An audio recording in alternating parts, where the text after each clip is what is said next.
seeing these guys hit some balls. So we're going to start here with Mike. He's got the driver out. Have him take a few swings, then we'll try and explain to him what I'm seeing with his golf swing that he can potentially work on going forward.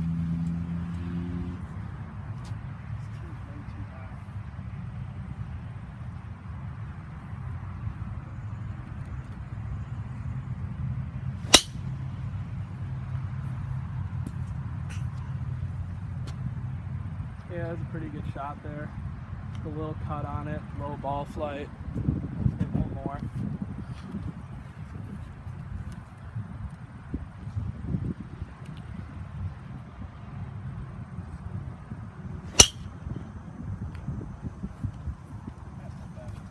Okay, like we said, your golf swing, the club path tends to come out to in predominantly, and that's what's causing that ball flight to go left to right. There's a few drills that we can work on here in the future, these future lessons that'll help with that.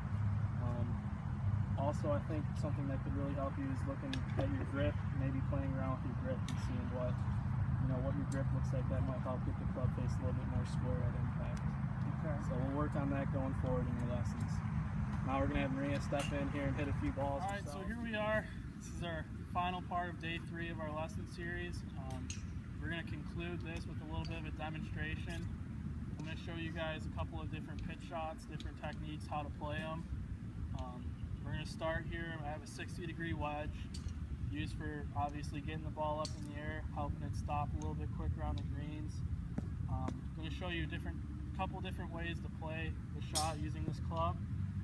For myself, can I ask you a question? Yeah, can you explain to me, like a 60 is considered a sand wedge? It's a lob wedge technically, but it's used out of the sand, yes. Well, what is considered a gap wedge? A gap wedge? I believe that's about a 52-degree wedge. Okay. It's a gap.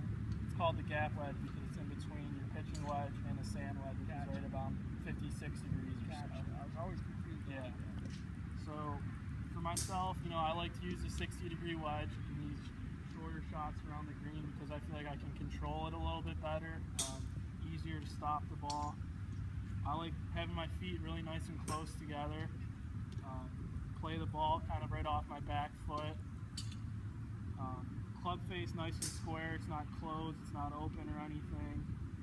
I always want to feel like my hands are in front of the ball. That'll help, promote keeping the club head going through, descending blow, so you're not, chunking it or lifting up on it or anything like that. I like to keep, like I said, my hands in front of the ball, just a nice short swing. Ball comes out medium height, doesn't stay really low like when you're using a bump and run like an 8-iron, which I'm going to show you guys next. This shot is really helpful when you've got little to no green to work with and you need the ball to stop pretty quick or get it up in the air and land softly. So that's usually my go-to shot around the green is I'll use a 60-degree wedge. See if I can find out what's wrong with this swing. Now, what club do you have, Alex, before you hit a few shots here? 8-iron. 8-iron? All right, perfect.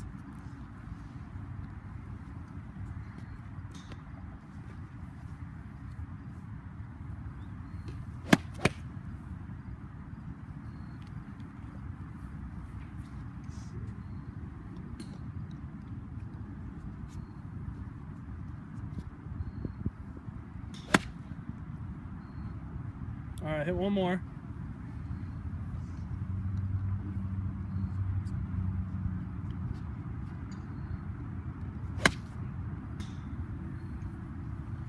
Okay, you've got a really nice swing. It's nice and long. Your club's really back on plane, going all the way through your backswing, which is good. One problem I have seen in the past with you and in this specific session right here is that it looks like your hands seem to get a little lazy and behind the club head, which is why you'll have that shot going to the right. I just want you to hit one more shot here. Okay. Make sure when you address the ball, have your hands, if not even with the ball, or even a little in front of the ball.